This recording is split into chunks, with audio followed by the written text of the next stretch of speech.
Good morning, everyone. We have a very special day today, and that is Be Kind to Yourself Day. And I wore my Believe in Yourself shirt. And I believe that peace in the world, peace in our world, starts with making peace with ourselves. And being kind to ourselves isn't always easy. And I think that's probably the most difficult part of the discussion that we're going to have because, once again, it's easy to say, have a healthy mind, body, and spirit. But to be able to explain that, to be able to discuss that, it's very difficult. And I'm going to, as always, try my best. But I also want you to to know that I'm not an expert at this. What I'm basing this on is my 50 years as being a human that's been very interested in how humans develop, and also my 18 years of teaching. What I'm going to attempt to do here is explain how the mind, the body, and the spirit can all help us develop a healthy life and be able to get through the world in a healthy and productive way, not only for ourselves, but for others as well. So let's start with the mind, because the mind is a very complicated thing. And I look at, in terms of being kind to yourself and it not being easy, there's two sides to it. All right. There's a work side to it. There's an investment side. That means the things that you do for yourself that may not be easy, they may not be fun, but they're going to help in the future. Then there's an expression side. That means who you are, finding yourself, your passion, your enjoyment. And I truly believe that the mind is the key. I see the mind as a captain. Your mind is the captain. And what your mind does is it determines not only your choices, that would be your direction, but how much effort you're willing to put into something. When I get up at 4:30 in the morning to work out, that's not my body telling me to get up. That's my mind, and it's called discipline. Okay. So your mind is an incredibly powerful tool. And I've heard people before say, "Oh, well, if I could just turn my mind off, my life will get better." I have to disagree with that. I would say that your mind does two things. It's a problem solver. So if you can develop that problem solving part of your mind, we'll get to that in a minute, then you're going to be able to address the problems in your life proactively. That means you're going to go at the problems and you're not going to run from them and let the problems chase you, because that does happen.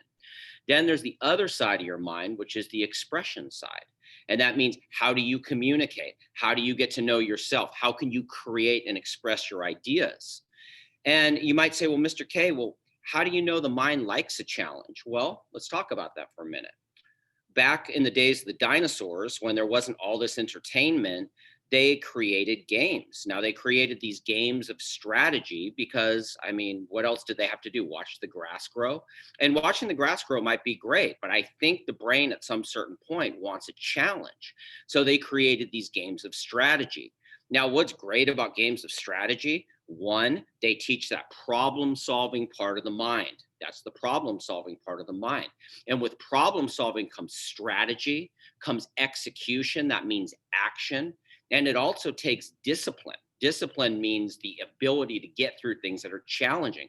When you're playing a really challenging game, it could be hard sometimes, it could be frustrating. Sometimes you're actually going to lose, believe it or not. And that's why a lot of people like tic tac toe. It's a really easy game and you're just going to tie if you know how to play. But after a certain point, it gets boring. And that part of your mind wants a challenge. So I believe that the mind really likes challenges. And guess what? School is the place where you can develop that tool we call the mind. Now, what I want to do as an educator is develop both sides of your mind. But you can see from this image of the mind here, the top of it's planning. Okay, that gets to the captain. Like, what's your plan for success? And then you have the two sides of the mind. One is going to be the more problem solving side. That's more the math reasoning side of it. And the other side is the expressive part. Like, we're doing poetry right now. How can I express myself differently? That's all about your self and how you can express yourself. And all of these parts of the brain that are a tool that could help you navigate through life. So I believe the brain being an incredibly powerful tool, but it's like a muscle. It needs to be developed. You can't sit on the couch and eat Cheetos and watch TV. We'll get to that in a minute, and have your brain healthy. All right. Now, is it easier to do that? Absolutely. But we talked about it before. There's an investment side. to success. And then with that power and that strength, you can use that to find your joy and your fun. This is my biggest fear. It really is. And I'm guilty of it too. And we're all staring at a screen right now for remote learning. But I believe that this is really challenging our brains and our development, because what's happening is everything right now is before us and we don't really have to think about anything anymore. Okay. Unlike that chessboard I just showed you, you don't have to think about 5 moves ahead and what's your strategy and what's your execution and what discipline is. This is, oh, I'm bored on channel 1. I'm going to go to channel 35. Then after that, I'm going to go to channel 83. Now I'm bored again. What do I do? Okay. So if you're looking at this in terms of these screens, that is not developing your mind. So I really highly recommend that in terms of what does it mean to have a healthy mind? Well, one, definitely use it in terms of when you're at school. I want you to look at school as your brain development. All right. But you can also do things on your own time because you have plenty of time to do that. Play games of strategy. Art is wonderful. Do artistic representation. Just get a piece of white paper out and just go at it and express yourself. And my dad does that. My dad does that for his expression. He's an artist.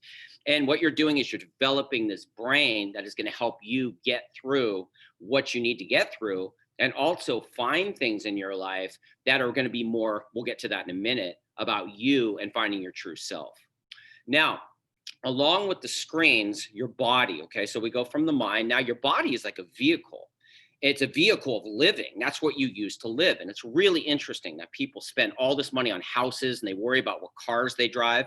Yeah, you might spend a lot of time in your house. You might spend some time in your car, but you spend all of your time in your body, all right?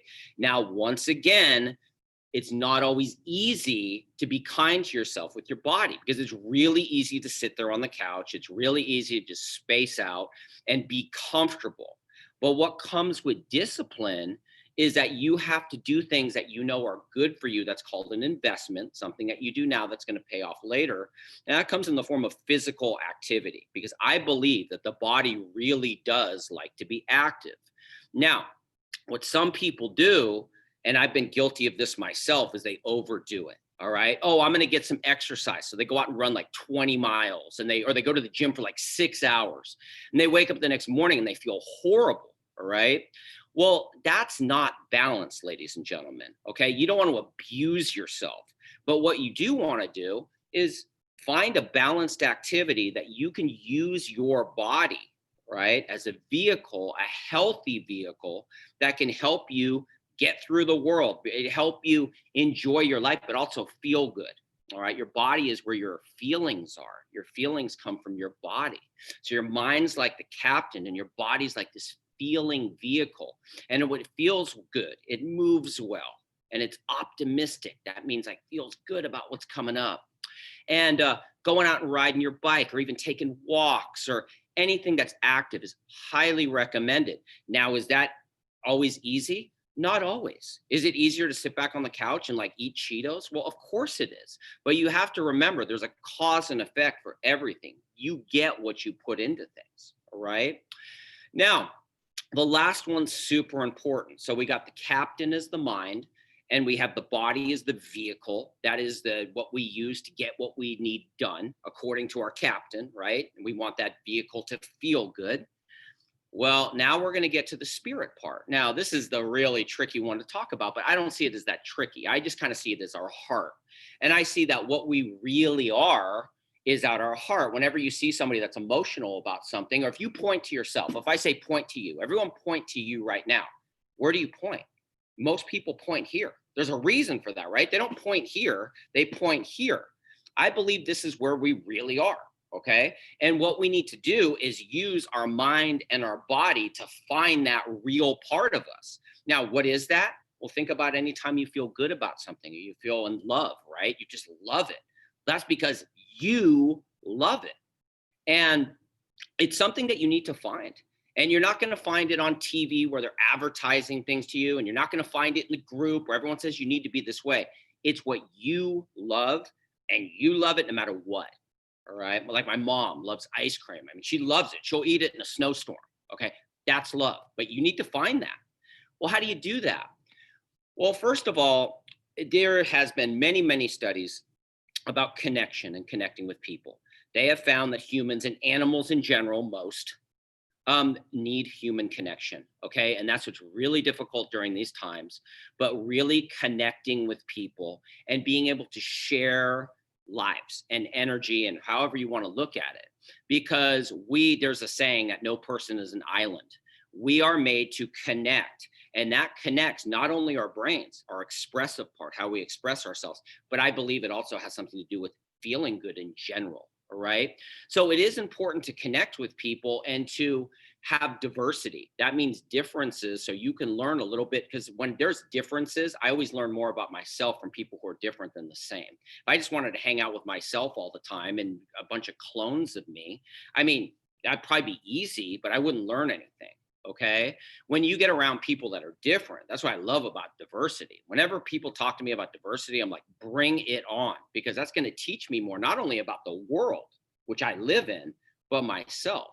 And just to be able to connect with all sorts of people. But there's a problem with that too. Sometimes you want to fit into the group so much that you want to become them, and that's not healthy. What are we talking about? Being kind to yourself. So being kind to yourself, yes, is having friends and having good friends, but it's also a relationship with yourself. Now, I've talked about this 1,000 times. I'm going to talk to you about it another 1,000 times. Okay. But it's really important to know who you are. And sometimes that means getting away and having personal time. And that's not personal time in front of a screen where you're getting hypnotized by some other things. All right. We're talking about some quiet time where you can just think about what you really love. Maybe that's the time you find out that you really love something and you want to follow your passion, because that's really what your spirit is. What are you passionate about? What do you really want to do? Maybe that's the time you realize, I really do like ice cream. And if I had a little bit of ice cream every day after I did my work and I did all the things that are required work, maybe I can do that and bring a little joy into my life every day. But you don't really know what brings you joy until you can actually think about it and get away from all the distractions. And we have a ton of distractions these days. There's no shortage of that. And really what it comes down to is to find your joy. And that just means happiness. Now, is life all about balloons and stickers and unicorns and ice cream cones? No, it's not. And that's why it's really important that you develop that discipline side of your life. There are tough times in life, but when you get through those, I've had some really tough times in my life. I think we all have. But what happens is when you get through that, it just makes the joy so much better. It's like, wow, I can handle life. I can do that. When the tough times come, I can handle it. If you don't have that strength, life can be really scary. So to wrap this up, and like I said, I did my best with this. It's really complicated. And I'm going to continue to think about this because this is how I develop as a human. I don't totally understand this. I'm just giving you my opinions of this. And I hope you could come up with your own opinions of this. I hope you could talk about this with your family and come up with your own ideas about this, because that's how we learn and that's how we grow. We rise together. We've talked about that all year. I'll say that another 1,000 times as well. But what we're coming down to is mind, body, and spirit. So your mind is your captain. That's your tool. I want you to look at that as your muscle. All right. Your body is your vehicle. If it feels good, if it's healthy, you're going to be able to do more things with it than people who are unhealthy and don't feel good and treat themselves well. And then your spirit, that's basically your heart. My advice would be connect with the world, but also find some time to disconnect to find yourself and then share that beauty with the world. I think that's really the ticket there. So hopefully this brings up some good discussions, and I really appreciate this, and we're going to get going with our day.